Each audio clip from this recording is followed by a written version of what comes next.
సద్గురు సాయి పరబ్రహ్మణే నమః. అసతో మా సద్గమయ తమసో మా జ్యోతిర్గమయ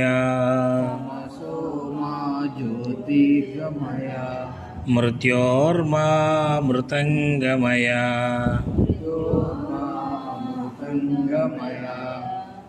సాయి బంధువులారా, ఈరోజు ఒక ప్రత్యేకమైనటువంటి అంశాన్ని మనం బాబావారి సన్నిధిలో మాట్లాడుకోబోతూ ఉన్నాం.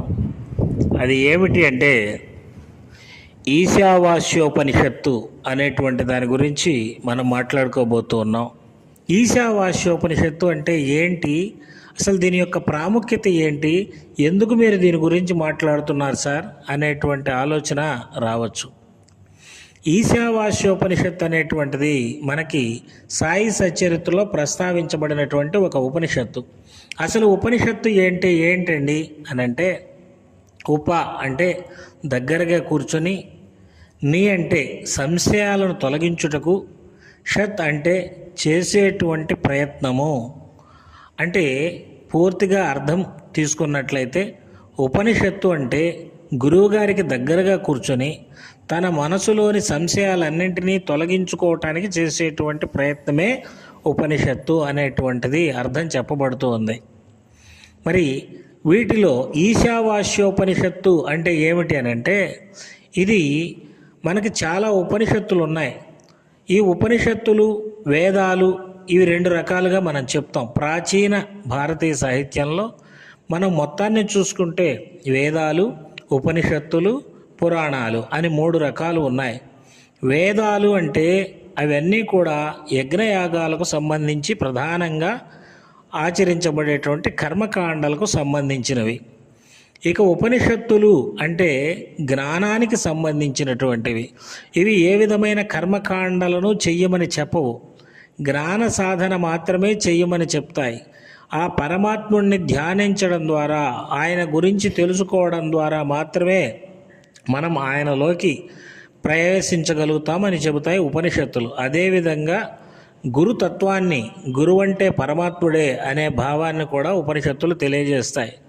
మనం అసతోమ సద్గమయ అని ప్రార్థనా గీతాన్ని చెప్పుకున్నామే, అది కూడా ఉపనిషత్తులకు సంబంధించినటువంటిదే. ఈ ఉపనిషత్తుల్లో చాలా ఉన్నాయి. అయితే వీటిలో ప్రధానమైనటువంటివి 10 ఉన్నాయంటారు. కఠోపనిషత్తు, శ్వేతాశ్వత ఉపనిషత్తు, ఈశావాస్యోపనిషత్తు, ముండకోపనిషత్తు, ఇలాగ అనేక పేర్లతో ఉన్నాయి. అయితే వీటిలో ఈశావాస్యోపనిషత్తు అనేటువంటిది ఇది వేదాలలో కూడా ఉన్నటువంటి ఉపనిషత్తు. ఈ ఉపనిషత్తులో అతి చిన్నది, దీంట్లో 18 మంత్రాలు మాత్రమే ఉన్నాయి. వీటిని మంత్రాలనే అంటారు. ఇది శుక్లయజుర్వేదంలో చిట్ట చివరిలో 40వ అధ్యాయంలో ప్రస్తావించబడినటువంటి ఉపనిషత్తు.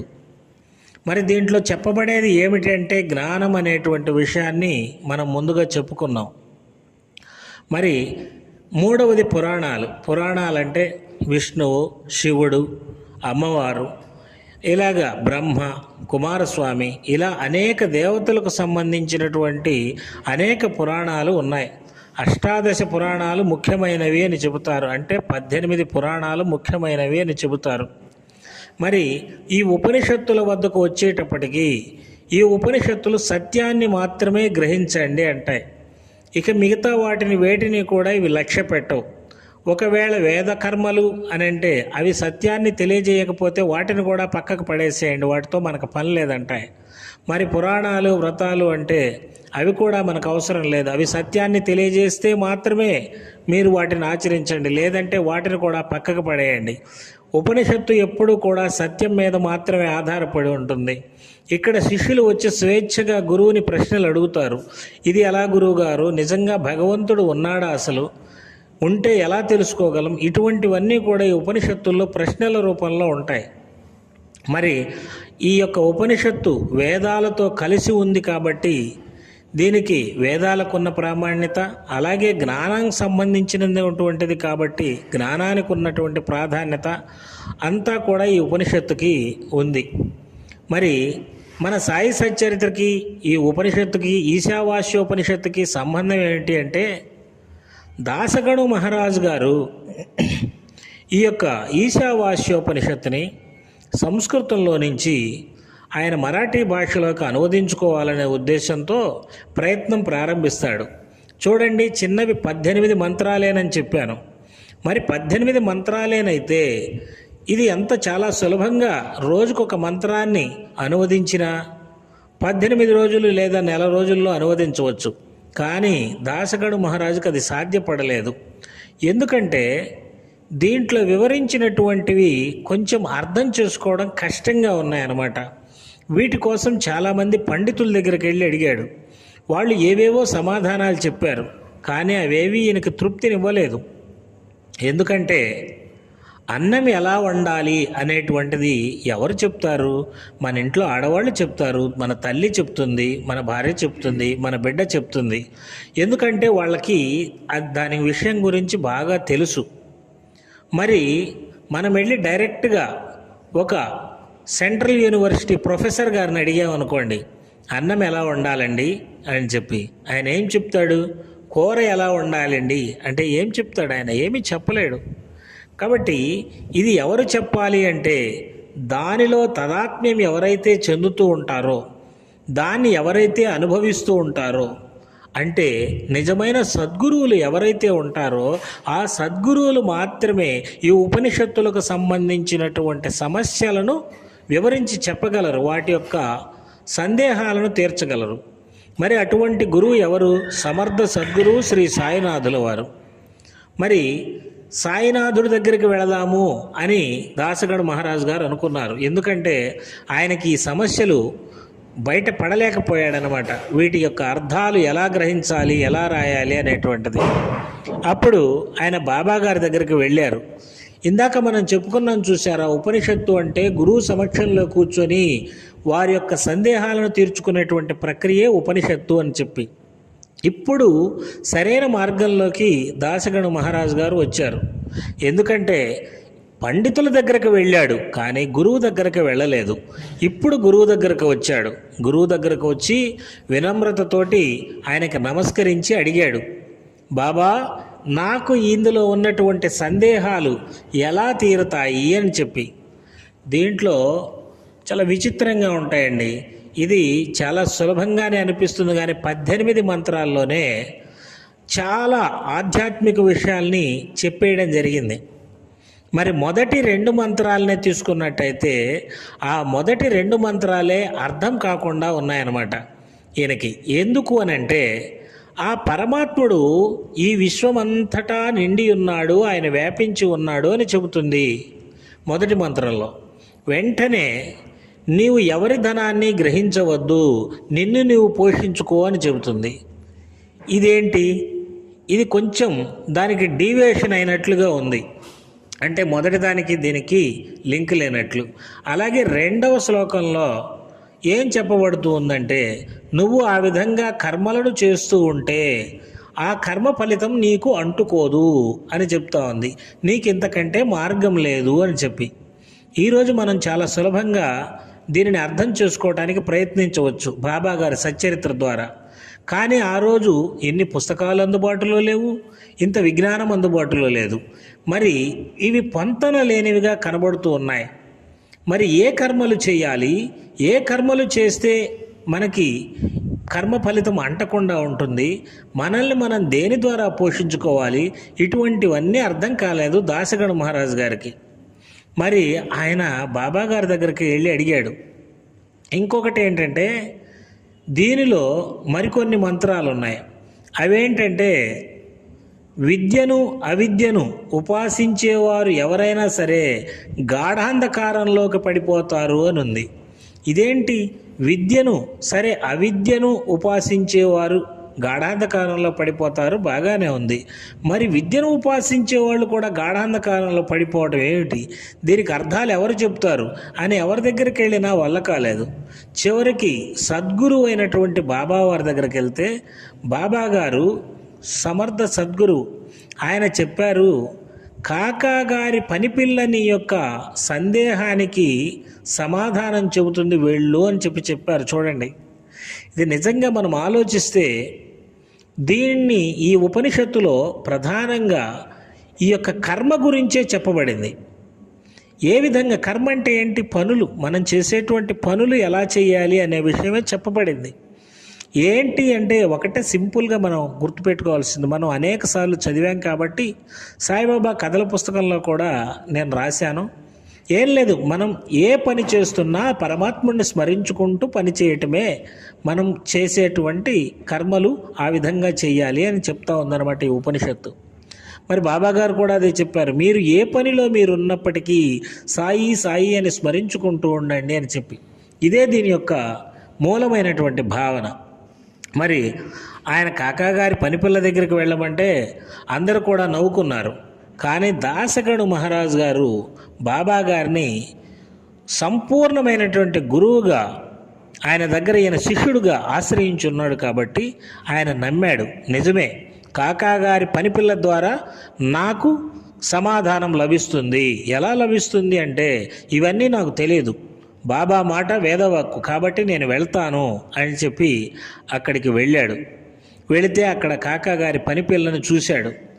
ఆ పనిపిల్లని చూసిన తర్వాత నిజంగా ప్రాక్టికల్, మేము పాఠశాలలో కూడా భూమి గుండ్రంగా ఉంది, ఆ దేశం ఎక్కడుంది, ఈ దేశం ఎక్కడుంది అని చెప్తే నోటితో చెప్పే కంటే ఒక గ్లోబ్ చూపిస్తాం.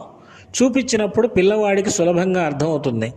అలాగే దాసగణు మహారాజ్ గారికి ఆయన ఏమీ చెప్పలేదు, ప్రాక్టికల్ చూపించాడు. ఏం చూపించాడు అంటే ఆ అమ్మాయి అంట్లు తోముతూ ఉంది, కానీ ఆ అమ్మాయి మనసంతా కూడా ఒక ఎర్ర చీరని తలుచుకుంటూ పాట పాడుతూ ఉంది. ఆ అమ్మాయి చేసేటువంటి పని అది కష్టమైన పని, అంటే అంట్లు తోమడం అనేటువంటిది. ఆ తరువాత రోజు ఈయన ఒక చీర కొనిపెట్టించాక ఆ చీరని కట్టుకొని ఆనందంతో ఎగిరి గంతులు వేస్తూ ఉంది. అప్పుడు కూడా ఎర్ర చీర గురించే పాట పాడుతూ ఉంది. అంటే ఈ అమ్మాయి ఏ పని చేసినా, అది ఆనందకరమైన పని చేసినా లేదు కష్టం కలిగించే పని చేసినా, ఎప్పుడూ కూడా ఆ అమ్మాయి ఎప్పుడు కూడా ఆ యొక్క ఆ ఎర్ర చీర అనేటువంటి ఆలోచనలోనే ఉంది.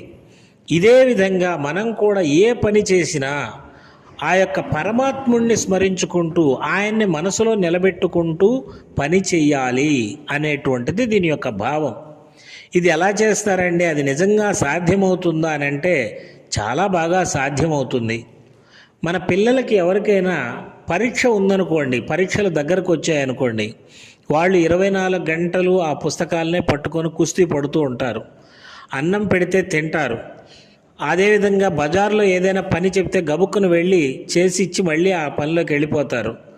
ఒరే ఈరోజు ఏం కూర తిన్నావు అంటే వాడికి గుర్తుండదు, ఎందుకంటే వాడు మనసంతా చదువు మీదనే ఉంది. అదేవిధంగా బజార్లోకి వెళ్ళి ఈ ఫలానా వస్తువు ఎంతకు తెచ్చావురా అని అంటే వాడు గుర్తుండదు. ఆ డబ్బులు ఇచ్చాను, చిల్లరిచ్చాడు, తెచ్చి నీకు ఇచ్చేసాను, నాకు సంబంధం లేదన్నట్టు ఉంటాడు. అంటే అతని మనసంతా కూడా పరీక్షల మీద లగ్నమైంది. అలాగే ఒక తల్లికి తన బిడ్డకి జ్వరం వచ్చిందనుకోండి, ఇంట్లో పనులన్నీ ఆమె చేస్తుంది, వంట వండుతుంది, ఇల్లు చిమ్ముతుంది, అన్నీ చేస్తుంది, కానీ మనసంతా బిడ్డ మీదనే లగ్నమై ఉంటుంది. ఆ విధంగా మనం ఏ పనులు చేస్తున్నప్పటికీ ఆ యొక్క బాబా గారి మీద, మనం గురువు అనుకుంటున్నాం కాబట్టి బాబా గారి మీద, ఈ ఉపనిషత్తుల్లో పరమాత్ముని మీద లగ్నం చేయాలి అని చెప్పబడి ఉందన్నమాట. ఈ సందర్భంగా మనం కృష్ణావజ్జల రాజేంద్ర ప్రసాద్ గారిని మరొకసారి గుర్తు చేసుకోవాలి. ఎందుకంటే ఆయన కాశీలో ఈశావాస్య ఉపనిషత్తు చెప్పాలి అనుకోవటం ఆ బాబా గారు ఆయనకిచ్చినటువంటి అనుగ్రహం. ఎందుకంటే ఇందాక నేను కాకా గారి పనిపిల్ల గురించి చెప్పాను కదా, ఇటువంటి వ్యక్తే మన రాజేంద్ర ప్రసాద్ గారు. అంటే ఈయన బాబా భక్తి విషయంలో ఎంత గొప్పగా తదాత్మ్యం చెంది ఉంటారు అంటే ఆయనకి అన్ని పనులు చేస్తూ ఉంటారు. ఆయన రిటైర్డ్ ఎంప్లాయ్ అయినప్పటికీ ఆయన ఆఫీస్లో ఉన్నప్పుడు పనులు చేసుకున్నా, లేదు ఇంట్లో పనులు చేసుకున్నా, లేదు ఆయన పుస్తకాలు రాసినా, సత్సంగాలు చెప్పినా, ఎక్కడికైనా ప్రయాణాలు చేసినా, సన్మానాలు పొందుతున్నా, బాధ పొందుతున్నా, ఏది పొందుతున్నా సరే ఆయన మనసు ఎప్పుడు కూడా ఆ బాబా మీదనే లగ్నమై ఉంటుంది. ఏంటి సార్ మీకెలా తెలుసు, మీరేమన్నా చూశారు ఆయన పక్క నుంచి అని అంటే, ఎవరు కూడా దీన్ని నిరూపించుకోవాల్సినటువంటి అవసరం లేదు. వేమన ఒక మాట అంటారు, చిత్తము గలయోగి శివుని వలనేయుండు, మిథ్యయోగియుండు మిడతవలెను, నిత్యుడైన యోగి నీవలేయుండురా విశ్వదాభిరామ వినురవేమ. నిత్యం యోగస్థితిలో ఉండే వ్యక్తి నీలాగనే ఉంటాడు. అతని చేతల్ని నువ్వు దగ్గర నుంచి చూసినప్పుడు మాత్రమే నీకు అర్థమవుతుంది. ఇది మనం రాజేంద్ర ప్రసాద్ గారి విషయంలో చూడవచ్చు. ఎందుకంటే మనకి పిల్లలకు బాగలేకపోతే మన ఆలోచనలన్నీ ఎలా ఉంటాయండి, టెన్షన్ పడుతూ అది ఏమిటి ఎప్పుడు తగ్గుతుందా అని టెన్షన్ పడుతూ ఉంటాం. మరి ఈయన యొక్క జీవితంలో కొన్ని సంఘటనలను గమనించినట్లయితే, వాళ్ళ అమ్మాయికి బాగలేకపోతే తీసుకెళ్ళి హాస్పిటల్లో చేర్చారు. మరి అమ్మాయిని హాస్పిటల్లో చేర్చి వాళ్ళు ఐసీయూలో పెట్టి వీళ్ళందరినీ బయటికి పంపిస్తే తల్లిదండ్రి మనసు ఏ విధంగా కొట్టుమిట్టాడుతుండాలి చూడండి. కానీ ఈయన మనసంతా బాబా మీద లగ్నమైంది. బయట కూర్చుని ప్రశాంతంగా మనం రోజు పెట్టుకుంటాం చూడండి చాలీసా, సాయినాథుని చాలీసా, ఆ యొక్క సాయిబాబా చాలీసాని రాశారండి ఆయన ఆ యొక్క పరిస్థితుల్లో. అలాగే ఆయనకు ఒకసారి పెరాలసిస్ వచ్చింది. ఎప్పుడు సత్సంగం చెబుతూ ఉండగా పెరాలసిస్ వచ్చింది. పడిపోయారు, తీసుకెళ్ళి హాస్పిటల్లో చేర్చారు. 4 రోజుల తర్వాత కొద్దిగా ఆ చెయ్యి కాలు కుదురుకున్నాయి.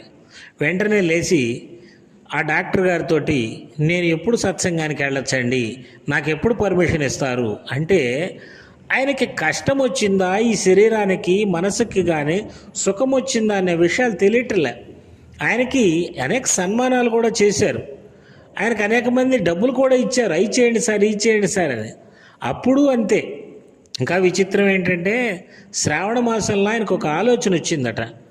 వారందరూ కలిసి శ్రావణ మాసంలో ముత్తైదువులకి ఏదైనా చీర ఇస్తే మంచిది అని చెప్పి అందరూ కలిసి కొన్ని చీరలు కొన్నారట వాళ్ళ యొక్క భక్త బృందంతో.